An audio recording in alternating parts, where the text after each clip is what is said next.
ಮಹಿಳಾ ಆಯೋಗದ ಮುಂದೆ ನಟ ದುನಿಯಾ ವಿಜಿ ಹಾಜರ ಫ್ಯಾಮಿಲಿ ರಂಪಾಟದ ಬಗ್ಗೆ ವಿವರಣೆಯನ್ನ ಕೊಟ್ಟಿದ್ದಾರೆ. ದುನಿಯಾ ವಿಜಿ ಡಿವೋರ್ಸ್ ನೀಡದೆ ಎರಡನೇ ಮದುವೆಯಾಗಿದ್ದಾರೆ ಅಂತ ನಾಗರತ್ನ ದೂರು ದಾಖಲಿಸಿದ್ರು.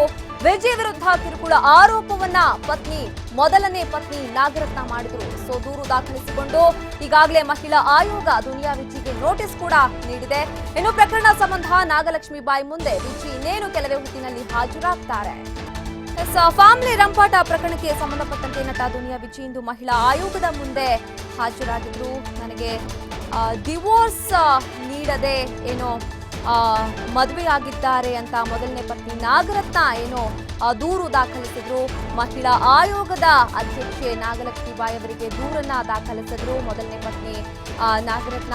ಫ್ಯಾಮಿಲಿ ರಂಪಾಟದ ಬಗ್ಗೆ ಈಗಾಗಲೇ ಕಂಪ್ಲೀಟ್ ಆಗಿ ದುನಿಯಾ ವಿಜಿ ವಿವರಣೆ ಕೂಡ ಕೊಟ್ಟಿದ್ದಾರೆ. ಡಿವೋರ್ಸ್ ನೀಡದೆ ಎರಡನೇ ಮದುವೆ ಆಗಿದ್ದಾರೆ ಅಂತ ಕೂಡ ಏನು ಮೊದಲನೇ ಪತ್ನಿ ನಾಗರತ್ನ ದೂರನ್ನ ದಾಖಲಿಸಿದ್ದಾರೆ. ವಿಜಿ ವಿರುದ್ಧ ಕಿರುಕುಳ ಆರೋಪ ಮಾಡಿದ್ದಾರೆ ಮೊದಲನೇ ಪತ್ನಿ ನಾಗರತ್ನ. ಈಗಾಗಲೇ ಮಹಿಳಾ ಆಯೋಗ ದೂರನ್ನ ದಾಖಲಿಸಿಕೊಂಡು ಅವರನ್ನ ವಿಚಾರಣೆಗೆ ಕರೆಸ್ತಾ ಇದ್ದಾರೆ. ಇನ್ನು ಪ್ರಕರಣ ಸಂಬಂಧ ನಾಗಲಕ್ಷ್ಮಿ ಬಾಯಿ ಮುಂದೆ ವಿಜಿ ಹಾಜರಾಗುವಂತಹ ಸಾಧ್ಯತೆ ಕೂಡ ಇದೆ.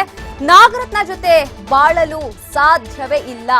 ಮಹಿಳಾ ಆಯೋಗದ ಮುಂದೆ ದುನಿಯಾ ವಿಜಿ ಸ್ಪಷ್ಟನೆಯನ್ನ ಕೊಟ್ಟಿದ್ದಾರೆ. ಸತತ 1 ಗಂಟೆಗಳ ಕಾಲ ಏನು ದುನಿಯಾ ವಿಜಿಗೆ ವಿಚಾರಣೆಯನ್ನ ಮಹಿಳಾ ಆಯೋಗ ಅಧ್ಯಕ್ಷೆ ನಾಗಲಕ್ಷ್ಮಿ ಬಾಯಿ ನಡೆಸಿದ್ರು. ತನಿಖೆಗೆ ಸಹಕರಿಸೋದಾಗಿ ದುನಿಯಾ ವಿಜಿ ಹೇಳಿಕೆಯನ್ನ ಕೊಟ್ಟಿದ್ದಾರೆ.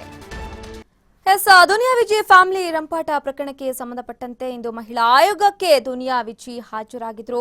ಮಹಿಳಾ ಆಯೋಗದಲ್ಲಿ ವಿಚಾರಣೆ ಕೂಡ ಎದುರಿಸಿದ್ದಾರೆ. ವಿಜಿ ವಿರುದ್ಧ ಮಹಿಳಾ ಆಯೋಗಕ್ಕೆ ಏನು ಮೊದಲನೇ ಪತ್ನಿ ನಾಗರತ್ನ ದೂರನ್ನ ಕೊಟ್ಟಿದ್ರು.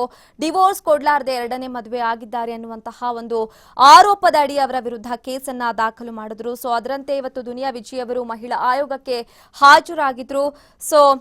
ಸಾಕಷ್ಟು ಸತತ 1 ಗಂಟೆಗಳ ಕಾಲ ಅವರನ್ನ ವಿಚಾರಣೆ ಕೂಡ ನಡೆಸಿದ್ದಾರೆ. ವಿಚಾರಣೆಯ ನಂತರ ದುನಿಯಾ ವಿಜಿ ಘಟನೆ ಸಂಬಂಧ ಮಹಿಳಾ ಆಯೋಗದವರು ಕೆಲ ದಾಖಲೆಗಳನ್ನು ಕೂಡ ಕೇಳಿದಾರಂತೆ. ಎಲ್ಲಾ ದಾಖಲೆಗಳನ್ನ ಸಲ್ಲಿಸ್ತೇನೆ, ಇನ್ನು ಪ್ರಕರಣ ಕೋರ್ಟ್ನಲ್ಲಿ ಇರೋದ್ರಿಂದ ವೈಯಕ್ತಿಕ ಮಾಹಿತಿ ನೀಡಲು ಸಾಧ್ಯವಿಲ್ಲ ಅಂತ ದುನಿಯಾ ವಿಜಿ ಹೇಳಿದ್ದಾರೆ. ಈ ಬಗ್ಗೆ ಸಂಬಂಧಪಟ್ಟಂತೆ ನಮ್ಮ ಪ್ರತಿನಿಧಿ ಸಂಜಯ್ ಹೆಚ್ಚಿನ ಮಾಹಿತಿಯನ್ನ ಕೊಡ್ತಾರೆ. ಸಂಜಯ್, ಈಗ ಮಹಿಳಾ ಆಯೋಗದ ಮುಂದೆ ದುನಿಯಾ ವಿಜಿ ಹಾಜರಾಗಿದ್ರು. ಸತತ 1 ಗಂಟೆಗಳ ಕಾಲ ವಿಚಾರಣೆ ಕೂಡ ಆಗೋಗಿದೆ. ಈಗ ಸದ್ಯ ದುನಿಯಾ ವಿಜಿ ಏನ್ ಹೇಳ್ತಿದ್ದಾರೆ ಅಂತ ಮಾಧ್ಯಮಗಳ ಮುಂದೆ?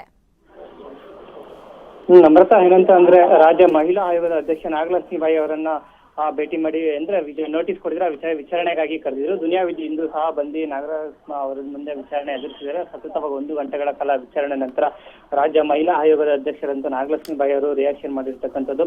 ಅವ್ರ ಪ್ರಕಾರ ನಂತರ ದುನಿಯಾ ವಿಜಿ ಅವರು ನಾನು ಯಾವುದೇ ಕಾರಣಕ್ಕೂ ನಾಗರತ್ನ ಅವ್ರ ಜೊತೆ ಬಾಳಲು ಮುಂದಿನ ಜೀವನವನ್ನು ಬಾಳಲು ಸಾಧ್ಯವಿಲ್ಲ ಅಂತ ಹೇಳ್ತಾ ಇದ್ದಾರೆ. ಆದ್ರೆ ಮಕ್ಕಳ ಒಂದು ಜವಾಬ್ದಾರಿಯನ್ನು ತೆಗೆದುಕೊಳ್ತಾನೆ, ಅವ್ರ ಜೊತೆ ಜೀವನ ನಡೆಸಕ್ಕಾಗಲ್ಲ ಅಂತ ಹೇಳೋದಿದ್ದಾರೆ ಅಂತಕ್ಕಂಥದ್ದು.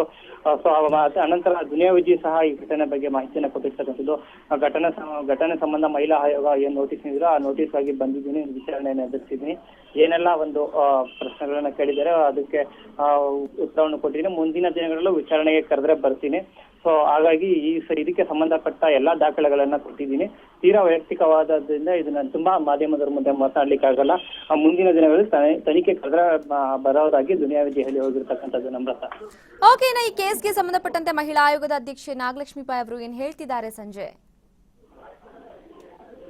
ನಮ್ರತಾ, ಅದೇ ಏನಂತಂದ್ರೆ ವಿಚಾರಣೆಯನ್ನ ನಡೆಸ್ತಂತ ನಾಗಲಕ್ಷ್ಮಿ ಬಾಯಿ ಅವರು ಸಹ ಸಾಕಷ್ಟು ಒಂದು ಇದನ್ನ ಮಾಡಿರ್ತಾರೆ. ದೂರ ಏನೇನ ಮೊದಲನೇ ಪತಿ ನಾಗರತ್ನ ಅವರು ದೂರನ್ನ ಕೊಟ್ಟಿರ್ತಾರೆ, ಆ ದೂರಿನ ಆಧಾರದ ಮೇಲೆ ದುನಿಯಾ ವಿಜಿ ಅವರನ್ನ ವಿಚಾರಣೆ ನಡೆಸಿರ್ತಾರೆ. ವಿಚಾರಣೆ ಮೇಲೆ ದುನಿಯಾ ವಿಜಿ ಅವರು ಮಾತ್ರ ಎಲ್ಲಾ ರೀತಿಯಲ್ಲೂ ಸ್ಪಂದಿಸಿದ್ದು. ಆದ್ರೆ ನಾಗರತ್ನ ಅವರ ಏನು ಜೊತೆ ಜೀವನ ನಡೆಸಲು ಅಂತಂದ್ರೆ ಯಾವುದೇ ಕಾರಣಕ್ಕೂ ಮದುವೆ ಆಗಲ್ಲ. ಮದುವೆ ಆಗಿರ್ತಕ್ಕಂಥದ್ದು ಮುಂದಿನ ದಿನಗಳಲ್ಲಿ ಅವ್ರ ಜೊತೆ ಯಾವುದೇ ಕಾರಣಕ್ಕೂ ನಾನು ಬಾಳ್ವೆ ಮಾಡಕ್ ಸಾಧ್ಯ ಇಲ್ಲ. ಈಗಾಗಲೇ ನಾನು ಬೇರೆ ಮದುವೆ ಆಗಿದ್ದೀನಿ, ಹಾಗಾಗಿರ್ತೀನಿ. ಆದ್ರೆ ಏನು ನಮ್ಮ ಮಕ್ಕಳಿದ್ದಾರೆ ಅವ್ರನ್ನ ಜವಾಬ್ದಾರಿ ತೆಗೆದುಕೊಳ್ಳಕ್ಕೆ ನಾನು ಸಿದ್ಧವಾಗಿರೋದೀನಿ ಅಂತ ಹೇಳಿರ್ತಕ್ಕಂಥದ್ದು. ನಮ್ರತಾ, ಧನ್ಯವಾದ ಸಂಜಯ್ ತಮ್ಮೆಲ್ಲ.